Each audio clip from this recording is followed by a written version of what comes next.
जब रेलवे की नौकरी मिली तो लगा जैसे अब जिंदगी पटरी पर आ जाएगी।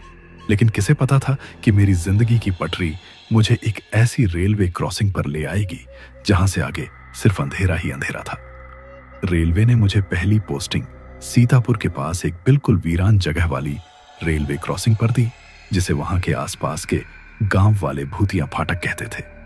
शहर से कोसों दूर उस रेलवे क्रॉसिंग के एक तरफ घना जंगल और दूसरी तरफ बंझरिया नाम का एक छोटा सा गांव था, जिसका नाम भी शायद नक्शे पर नहीं था।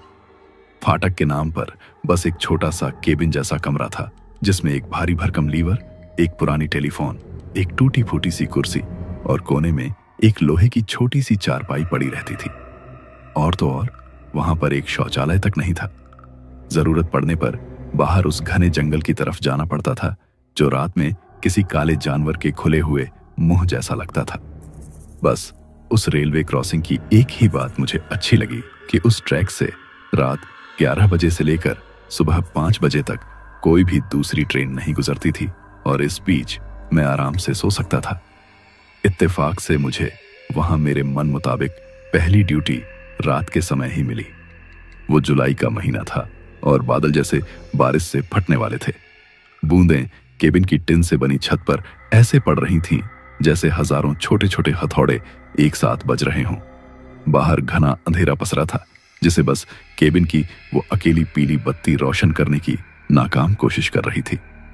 मैं वहां बिल्कुल अकेला था, सिवाय उस सन्नाटे में बारिश के शोर के, मेंढकों की टर टर और दूर जंगल से आती किसी अनजानी सी आवाज का भी साथ था।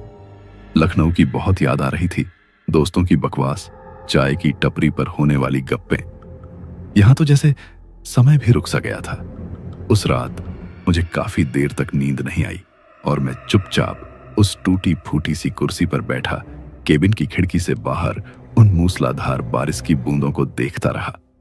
जब रात के कोई 11 बजने को हुए तो मेरी पलकें नींद से भारी होने लगी। मैं ऊँघता हुआ चुपचाप उस लोहे की चारपाई पर सोने के लिए चला गया। जैसे ही मुझे झपकी आई, वैसे ही अचानक बाहर से किसी गाड़ी के रुकने की आवाज आई। इस तूफानी रात में यहां कौन हो सकता है? मैंने दरवाजे की छोटी सी खिड़की से बाहर झांक कर देखा तो रेलवे ट्रैक के पास एक पुरानी सी स्कूटी खड़ी थी। उस स्कूटी के पास एक लड़की खड़ी थी जो स्कूटी को स्टार्ट करने की कोशिश कर रही थी। मैंने केबिन का दरवाजा खोला तो हवा का एक ठंडा झोंका मेरे चेहरे से टकराया और मैंने उस ओर देखते हुए आवाज दी, कौन है? लड़की ने मुड़कर केबिन की तरफ देखा। उसकी उम्र यही कोई 20-21 साल रही होगी। बारिश के पानी से उसके बाल उसके चेहरे से चिपके हुए थे और वो ठंड से कांप रही थी।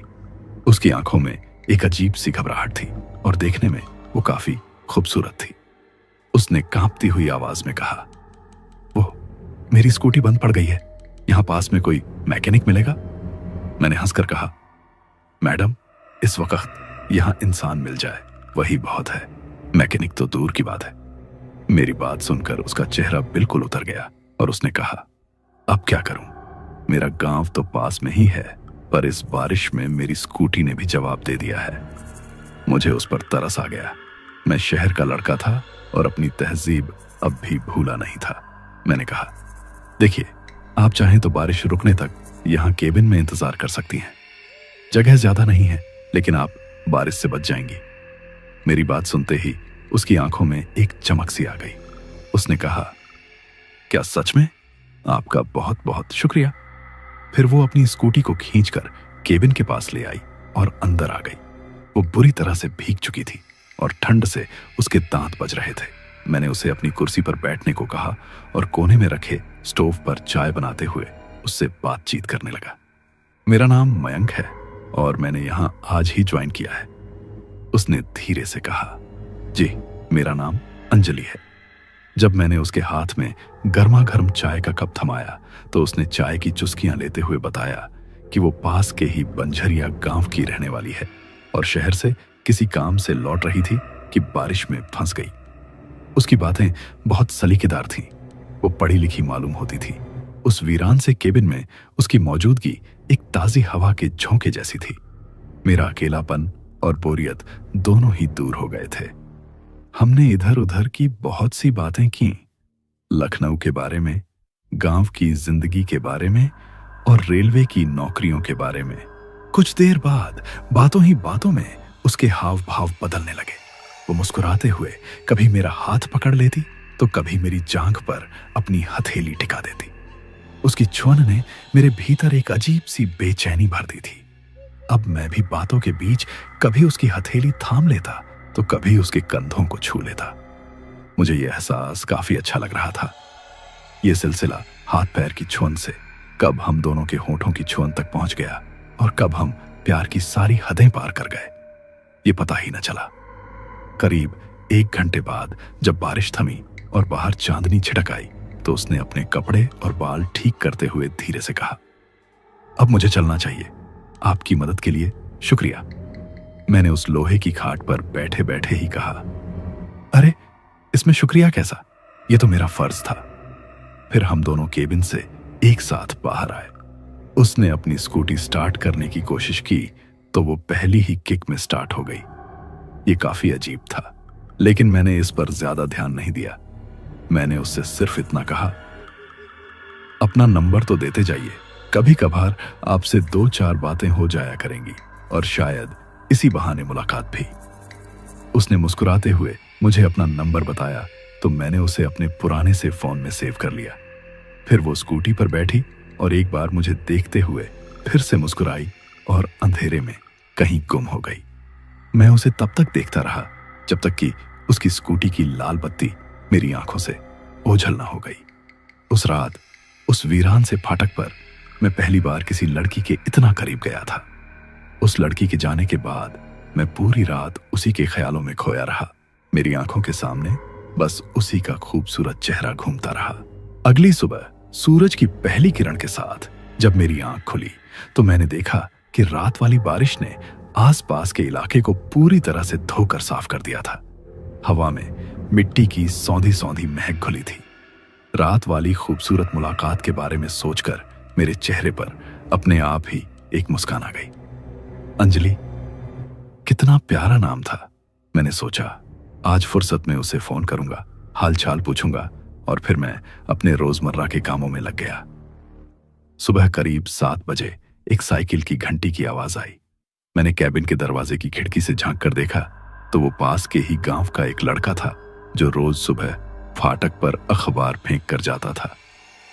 मैंने केबिन से बाहर निकलकर अखबार उठाया और चाय का कप लेकर अपनी कुर्सी पर बैठ गया।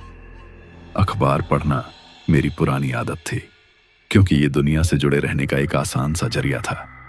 मैं अखबार के पन्ने पलट ही रहा था कि अचानक मेरी नजर एक पन्ने पर छपी एक तस्वीर पर जाकर रुक गई।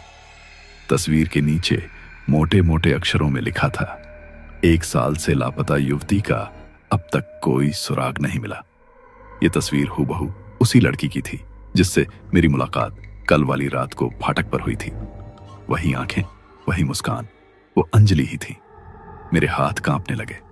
चाय का कप मेरे हाथ से छूटकर जमीन पर गिर गया और गर्म चाय मेरे पैरों पर फैल गई, पर मुझे कोई जलन महसूस नहीं हुई क्योंकि मेरा पूरा शरीर जैसे सुन्न पड़ गया था। अखबार मेरे हाथों से फिसलकर जमीन पर गिर गया। मेरा दिल इतनी जोर से धड़क रहा था कि मुझे उसकी आवाज मेरे अपने कानों में सुनाई दे रही थी। मुझे अपनी आंखों पर यकीन ही नहीं हो रहा था। नहीं, ये नहीं हो सकता। शायद ये कोई मजाक है या फिर शायद कोई और लड़की होगी जिसका चेहरा अंजलि से मिलता जुलता होगा। मैंने कांपते हुए हाथों से अपना फोन निकाला, कॉन्टैक्ट लिस्ट खोली और एक अक्षर वाले सारे नाम देख डाले।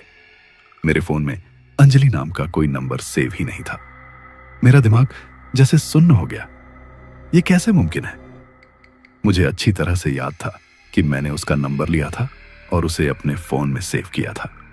हमारी बातें, वो चाय, उसका भीगना और वो हमारे बीच जो कुछ भी हुआ, सब कुछ इतना असली था। क्या रात में मैंने कोई सपना देखा था? नहीं, ये सपना नहीं हो सकता। ये सब तो बिल्कुल सच था। मैंने जमीन पर पड़ा वो अखबार उठाया और खबर को फिर से पढ़ने लगा। बंझरिया गांव की रहने वाली 21 वर्षीय अंजलि, जो पिछले साल 15 जुलाई की रात शहर से घर लौटते वक्त रहस्यमयी तरीके से लापता हो गई थी। उसका आज तक पुलिस कोई पता नहीं लगा पाई है। परिवार वालों का रो रो कर बुरा हाल है। 15 जुलाई, ये आज से ठीक 1 साल पहले की बात थी। खबर पढ़ते ही जैसे मेरे हलक्का में कांटे उगाए थे। एक अनजान सा डर मेरी रीढ़ की हड्डी में सिहरन दौड़ा गया।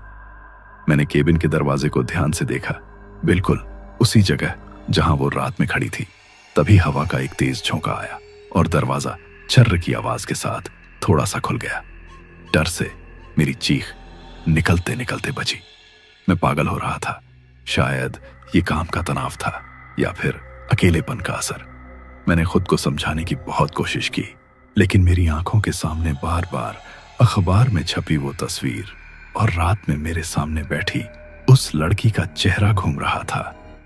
दोनों एक ही थे, इसमें कोई शक नहीं था।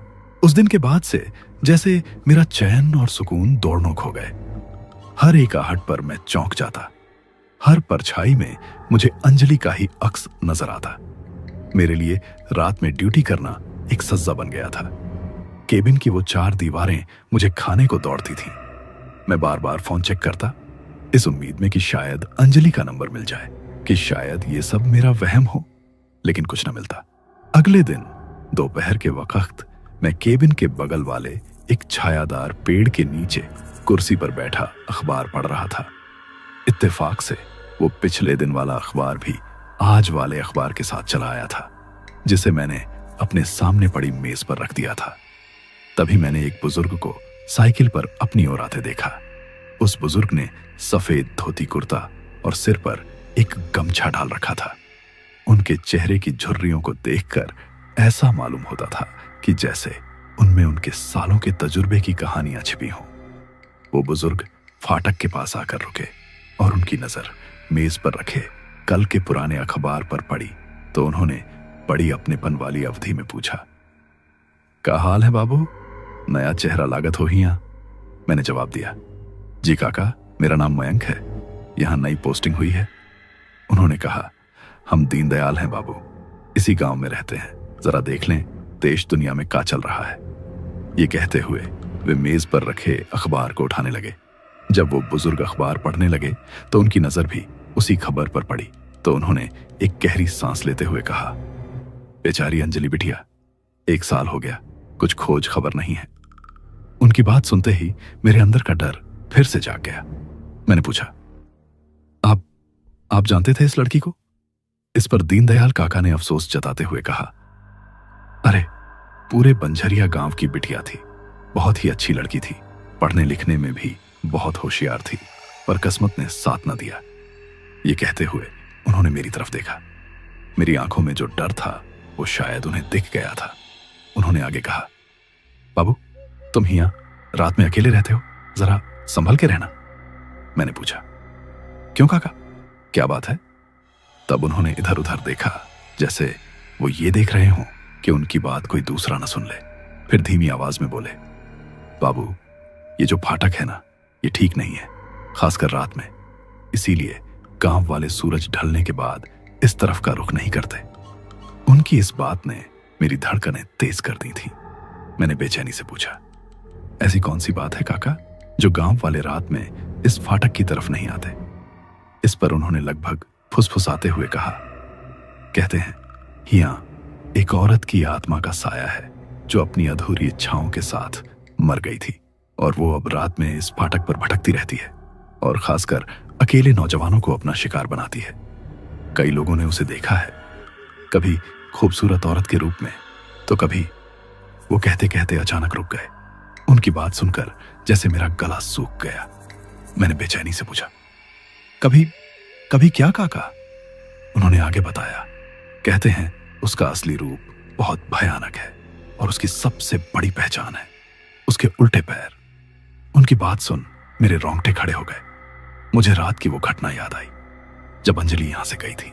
मैंने उसे जाते हुए तो देखा था, लेकिन अंधेरे में मेरा ध्यान उसके पैरों पर तो गया ही नहीं था। दीनदयाल जी ने अपनी पारखी नजर से मेरी हालत भांप ली थी।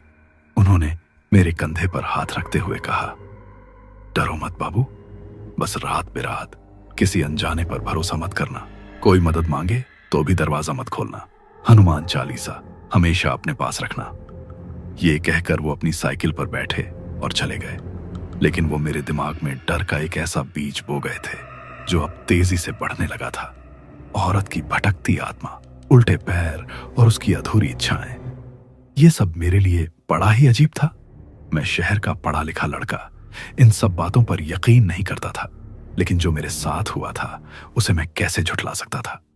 उस रात के बाद हर ट्रेन की सीटी मुझे किसी की चीख लगती थी और हवा का हर एक झोंका किसी की ठंडी सांस। अगली रात जैसे मेरे लिए कयामत की रात थी। मैं केबिन के दरवाजे पर अंदर से कुंडी लगाकर चुपचाप बैठा था। मेरे हाथ में हनुमान चालीसा थी, जिसे मैं शायद जिंदगी में पहली बार इतने ध्यान से पढ़ रहा था। हर छोटी बड़ी आवाज पर मेरा दिल उछलकर मेरी हलक में आ जाता था। धीरे धीरे रात गहराई और केबिन की दीवार पर लगी घड़ी ने ठीक 11 बजाए। ये ठीक वही समय था जब मैंने उस रात पहली बार अंजलि को इस फाटक पर देखा था। तभी अचानक केबिन के दरवाजे पर एक हल्की सी दस्तक हुई। वो थप थप की आवाज जैसे ही मेरे कानों में गई तो जैसे मैं अपनी जगह पर जम गया, जैसे मेरी सांसें रुक गईं। कोई बहुत ही धीमी और सुरीली आवाज में मुझे पुकार रहा था, मयंक, मयंक, दरवाजा खोलो मयंक, मैं हूं अंजलि। ये मीठी सी आवाज मुझे जानी पहचानी सी लग रही थी, जैसे वो अंजलि की आवाज हो। मेरे पूरे शरीर में पसीने की बूंदें फूट पड़ी। मैं कुर्सी से ऐसे चिपक गया जैसे किसी ने मुझे उसमें कीलों से ठोक दिया हो। आवाज अब भी आ रही थी, मयंक प्लीज दरवाजा खोलो, मैं सिर्फ तुम्हारे लिए आई हूं। मैंने अपनी आंखें जोर से बंद कर ली और हनुमान चालीसा जोर जोर से पढ़ने लगा। लेकिन दरवाजे पर होती दस्तकें और तेज होती गईं। पर अब उस आवाज का लहजा बदल गया था, जैसे अब उस आवाज में एक अजीब सी बेचैनी और नाराजगी भर गई थी। करीब 15-20 मिनट तक यह सिलसिला चलता रहा। फिर अचानक सब कुछ शांत हो गया और वहां एक अजीब सा भयानक सन्नाटा छा गया। उस रात मैं एक पल के लिए भी सो नहीं पाया। सुबह होते ही मैंने अपना फोन उठाया और अपने सबसे जिगरी दोस्त रोहन को फोन किया। रोहन लखनऊ में ही रहता था। हम दोनों बचपन से साथ थे। वो पक्का नास्तिक था, न वो भगवान को मानता था और न ही भूत प्रेत को। हर चीज को वो साइंस और लॉजिक से तौलता था। मैंने उसे फोन पर सब कुछ बता दिया, बारिश वाली रात से लेकर कल रात वाली घटना तक, शिवाय मेरे और उस लड़की के बीच हुए उन रोमांटिक पलों के। मेरी बात सुन वो फोन पर ही हंसने लगा। अमा यार मयंक, क्या फालतू की बातें कर रहा है? चुड़ैल वुड़ैल कुछ नहीं होती। तू अकेला है ना वहां, इसीलिए तेरा दिमाग ये सब कहानियां बना रहा है। It's just stress induced hallucination bro. उसकी बात सुन मैंने लगभग गिड़गिड़ाते हुए कहा, नहीं रोहन, तू समझ नहीं रहा है। मैंने उसे अपनी आंखों से देखा था। उसने कहा, अच्छा चल एक काम करते हैं, मैं आज शाम को तेरे पास आ रहा हूं। हम दोनों साथ में रात गुजारेंगे। देखता हूं कौन सी चुड़ैल आती है। दूध का दूध और पानी का पानी हो जाएगा। उसका यहां आना मेरे लिए एक बड़ी राहत की बात थी। शाम को रोहन अपनी बाइक से आ गया। उसके आने से केबिन की उदासी जैसे कम हो गई। वो अपने साथ खाने पीने का कुछ सामान और एक स्पीकर भी ले आया था, जिस पर वो तेज आवाज में गाने बजाने लगा। वो मेरा मजाक उड़ाते हुए बोला, देख सब कुछ ठीक है, कोई भूत वूत नहीं है, तू बस डर रहा है। धीरे धीरे दिन ढला और रात हुई। हमने साथ में खाना खाया, बातें की। रोहन की मौजूदगी में मेरा डर भी कम हो गया था। पिछली कई रातों से मैं ठीक से सो नहीं पाया था, इसलिए न चाहते हुए भी उस रात मैं गहरी नींद में चला गया। मुझे नहीं पता कि मैं कितनी देर सोया था। अचानक रोहन के झिझोड़ने से मेरी आंख खुली। केबिन में बत्ती जल रही थी। रोहन का चेहरा डर से सफेद पड़ चुका था और वो बुरी तरह से हाँफ रहा था। मैंने उससे नींद में ही पूछा, क्या हुआ रोहन? इस पर रोहन ने दहशत भरी आवाज में कहा, मयंक वो आई थी। मैंने पूछा, कौन आई थी? क्या बकवास कर रहा है तू? तब रोहन ने कहा, वही लड़की जिसके बारे में तुमने फोन पर बताया था। रोहन बोलते बोलते अचानक रुक गया और फिर आगे बताना शुरू किया। जब तुम सो गए तभी दरवाजे पर दस्तक हुई। मुझे लगा कोई गांव वाला होगा। मैंने दरवाजा खोला तो सामने वही लड़की खड़ी थी, बिल्कुल वैसी ही जैसी तूने बताई थी। उसने कहा, उसकी स्कूटी स्टार्ट नहीं हो रही है। मैं केबिन के बाहर गया और उसकी स्कूटी को किक मारी तो वो एक बार में ही स्टार्ट हो गई। मैंने हैरानी से उसकी ओर मुड़कर देखा, लेकिन वो वहां नहीं थी। मैंने कहा, तो चली गई होगी। लेकिन रोहन की बात सुनकर मेरा दिल भी जोर जोर से धड़कने लगा था। वो चीखा, नहीं, वो गायब हो गई थी सिर्फ 1 सेकंड में, और वो स्कूटी भी गायब हो गई थी। वहां कुछ भी नहीं था, बस अंधेरे और सन्नाटे के अलावा। उसकी आंखों में जो खौफ था वो सच्चा था। वो रोहन जो कभी ऐसी बातों पर हंसता था, आज डर से कांप रहा था। लेकिन अजीब बात तो ये थी कि उसकी हालत देखकर मेरे अंदर का डर जैसे गायब हो गया था। उसकी जगह एक अजीब से इनकार ने ले ली थी। शायद मैं सच को स्वीकार करने से डर रहा था। अगर मैं उसकी बात मान लेता तो मुझे यह भी मानना पड़ता कि मेरे ऊपर कोई जानलेवा खतरा मंडरा रहा है। इसलिए मैंने एक झूठी हंसी हंसते हुए कहा, अरे यार रोहन, तू भी नास्तिक होकर ऐसी बातें कर रहा है। जरूर तूने कोई बुरा सपना देखा होगा। लगता है मेरी बातों का असर हो गया है तेरे दिमाग पर। चल सो जा चुपचाप। मेरी बात सुन रोहन ने मुझे बड़े अविश्वास से देखा। शायद वो मुझसे कुछ कहना चाहता था पर कह नहीं पाया। वो चुपचाप केबिन के कोने में बैठ गया और घुटनों में सिर छिपा लिया। हम दोनों उस रात दोबारा नहीं सोए। अगली सुबह पहली बस पकड़कर रोहन वापस लखनऊ चला गया। जाते जाते उसने बस इतना कहा, मयंक, तू अपना ट्रांसफर कहीं और करा ले, ये जगह ठीक नहीं है। मैं चुपचाप खड़ा उसे तब तक देखता रहा जब तक वो बस मेरी आंखों से ओझल ना हो गई। रोहन के चले जाने के बाद अब मैं वहां फिर से अकेला था, और अब मेरा डर पहले से कहीं ज्यादा गहरा हो चुका था, क्योंकि अब मेरे पास इस बात का सबूत था कि मैं पागल नहीं था। क्योंकि अब रोहन भी उस लड़की को वहां देख चुका था। जैसे जैसे दिन ढल रहा था वैसे वैसे मेरे भीतर का डर भी गहराता जा रहा था। पिछली वाली रात को रोहन के यहां होने से काफी राहत थी, लेकिन आज तो मैं इस वीराने में बिल्कुल अकेला था। मैं केबिन का दरवाजा बंद किए चुपचाप कुर्सी पर बैठा दीवारों को घूर रहा था। दीवार पर लगी घड़ी के कांटे तेजी से भाग रहे थे। अभी रात के करीब 10 ही बजे थे और 11 बजे उन पटरियों पर आने वाली गाड़ी आखिरी होती थी। इसलिए मुझे 11 बजने का बेसब्री से इंतजार था, क्योंकि उसके बाद मुझे केबिन से बाहर जाने की कोई जरूरत नहीं थी। जैसे ही रात के 11 बजे और आखिरी गाड़ी वहां से गुजर गई तो मैं बिस्तर पर लेटने के लिए जाने लगा कि तभी टेबल पर रखा मेरा फोन बजा। मैंने फोन उठाया तो देखा स्क्रीन पर एक नाम फ्लैश हो रहा था, अंजलि। वो नाम देखते ही एक पल के लिए मेरे पूरे शरीर में एक अजीब सी सनसनी दौड़ गई। ये नाम तो मेरे फोन में था ही नहीं। मैंने कॉन्टेक्ट लिस्ट में कितना ढूंढा था, लेकिन कहीं ये रोहन की कोई शरारत तो नहीं, या फिर कोई गलत नंबर होगा जिसे मैंने गलती से सेव कर लिया हो। मैंने कांपते हुए हाथों से फोन उठाकर कहा, हेलो। दूसरी ओर से कोई आवाज नहीं आई, बस एक अजीब सी खामोशी थी, जैसे किसी खाली कमरे में हवा की सरसराहट हो। हेलो, कौन बोल रहा है? मैंने एक बार फिर से झुंझलाते हुए कहा, लेकिन इस बार भी उस ओर से कोई जवाब नहीं आया। मैंने गुस्से में फोन काट दिया और कॉल हिस्ट्री चेक की, लेकिन वो नाम मुझे कहीं दिखाई न दिया। मेरा दिल तेजी से धड़क रहा था। मैं बिस्तर पर बैठ गया और खुद को समझाने की कोशिश करने लगा कि ये कुछ नहीं है, बस एक ब्लैंक कॉल ही तो थी। लेकिन जैसे ही मैंने फोन वापस टेबल पर रखा तो वो फिर से बज उठा। स्क्रीन पर वही नाम था, अंजलि। इस बार मैंने फोन नहीं उठाया। मैं उसे बजने देता रहा जब तक कि वो खुद ब खुद कट नहीं गया। लेकिन ये शांति बस कुछ सेकंड की ही थी। फोन फिर बजने लगा। गुस्से और डर की वजह से मैंने फोन बंद कर दिया। अब उस अंधेरे केबिन में मुझे बस मेरी ही सांसों की आवाज सुनाई दे रही थी। मैंने राहत की सांस ली ही थी कि तभी टेबल पर पड़ा मेरा फोन अचानक खुद ब खुद ऑन हो गया और स्क्रीन की तेज रोशनी मेरी आंखों में चुभी। फिर स्क्रीन पर वही नाम। मैं पूरी रात सो नहीं पाया। मेरा फोन रात भर बजता रहा। जब भी मैं फोन उठाता तो दूसरी तरफ खामोशी के सिवा कुछ ना होता। मैं फोन को कहीं फेंक देना चाहता था, उसे तोड़ देना चाहता था, लेकिन हिम्मत नहीं हुई। अगली सुबह जब मैं उठा तो मेरी आंखों के नीचे काले गड्ढे पड़ गए थे। मेरा मन किसी भी काम में नहीं लग रहा था। फोन की हर रिंग पर मैं उछल पड़ता था। दोपहर तक जब मुझसे बर्दाश्त नहीं हुआ तो मैंने रोहन को फोन लगाया।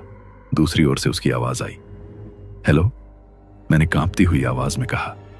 रोहन, यार मैं बहुत परेशान हूं। रोहन एक पल के लिए चुप रहा, फिर बोला, क्या हुआ मयंक? क्या वो फिर से आई थी? रोहन की आवाज में एक अजीब सा डर साफ झलक रहा था। फिर कुछ देर के लिए फोन पर एक लंबी खामोशी छा गई।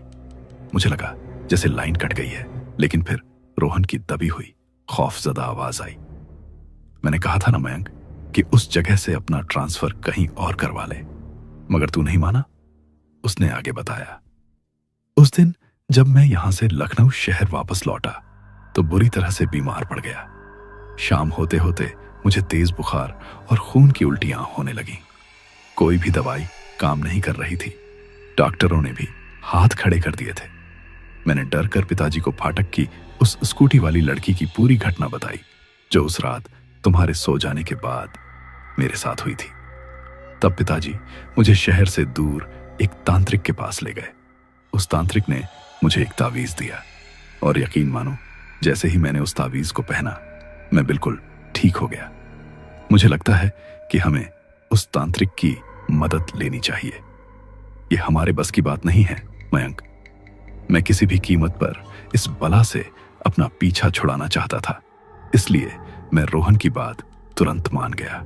उसी शाम रोहन उस तांत्रिक से मिलने के बाद एक बार फिर से मेरे पास उस फाटक पर आ गया, लेकिन अब की बार वो अपनी बाइक से नहीं बल्कि अपने पिताजी की कार से आया था। उसके हाथ में एक बड़ा सा झोला था जिसमें शायद उस तांत्रिक के अनुष्ठान में लगने वाली सामग्री थी। उसे देखकर मैंने थोड़ी हिम्मत बांधी, लेकिन उसकी आंखों में भी वही डर था जो मेरी आंखों में था। रात बढ़ते ही हम दोनों कार से उस तांत्रिक से मिलने के लिए निकल पड़े। जैसे जैसे हमारी कार उन चौड़ी सड़कों को पीछे छोड़ एक अंधेरे सुनसान हाईवे पर आगे बढ़ रही थी, वैसे वैसे मेरा दिल बैठता जा रहा था। कार के भीतर एक अजीब सी खामोशी छाई थी। वो तांत्रिक शहर से बाहर एक वीरान सी जगह पर रहता था, एक छोटा सा कच्चा घर जिसके बाहर अजीब अजीब सी चीजें लटकी हुई थीं। भीतर धुएं और किसी जड़ी बूटी की तेज गंध भरी हुई थी। वो तांत्रिक एक अधेड़ उम्र का आदमी था जिसकी आंखें बहुत तेज थीं। उसने हमें देखते ही कहा, बहुत देर कर दी तुम लोगों ने यहां आने में। रोहन ने उसे सारी बात बताई और तांत्रिक का बताया हुआ सामान उसके सामने रख दिया। तब कुछ सोचते हुए उस तांत्रिक ने कहा, जो कुछ भी शुरू हुआ है उसे वहीं पर जाकर खत्म करना होगा। इसके बाद मैं और रोहन तांत्रिक को साथ लेकर वहां से निकल पड़े। आधी रात तक हम तीनों उस भूतिया फाटक पर आ गए थे। वहां चारों तरफ घना अंधेरा और सन्नाटा पसरा हुआ था। तांत्रिक ने एक जगह जमीन पर कुछ लकीरें खींची और उस अनुष्ठान वाली सामग्री को उन्हीं लकीरों के भीतर रखकर जला दिया। फिर उसने जोर जोर से कोई मंत्र पढ़ना शुरू किया। उस तांत्रिक की आवाज उस खामोशी में बहुत भयानक लग रही थी। जैसे ही उसने अनुष्ठान शुरू किया, अचानक तेज हवा चलने लगी। जबकि मौसम बिल्कुल साफ था, तभी अचानक बादल भी जोर जोर से गरजने लगे। हवा इतनी तेज थी कि वहां खड़ा रहना मुश्किल हो रहा था। उस हवा की सरसराहट ऐसी थी कि जैसे कोई गुस्से में चिल्ला रहा हो। तभी अचानक पास पड़ा एक भारी पत्थर हवा में उछला और तांत्रिक के सिर के बिल्कुल पास से गुजरता हुआ दूर जा गिरा। ये देख तांत्रिक के चेहरे पर पसीना आ गया, लेकिन उसने मंत्र पढ़ना जारी रखा। तभी रोहन को एक जोरदार झटका लगा, जैसे किसी ने उसे तिनके की तरह हवा में उछाल दिया हो, और वो उछलते हुए दूर ट्रेन की पटरियों पर गिरा। इसी के साथ उसके मुंह से एक दर्दनाक चीख निकली। ये सब देखकर मैं बुरी तरह से डर गया। तांत्रिक चिल्लाया, ये कोई आम आत्मा नहीं है, ये बहुत ताकतवर है, ये किसी को नहीं छोड़ेगी, भागो यहां से।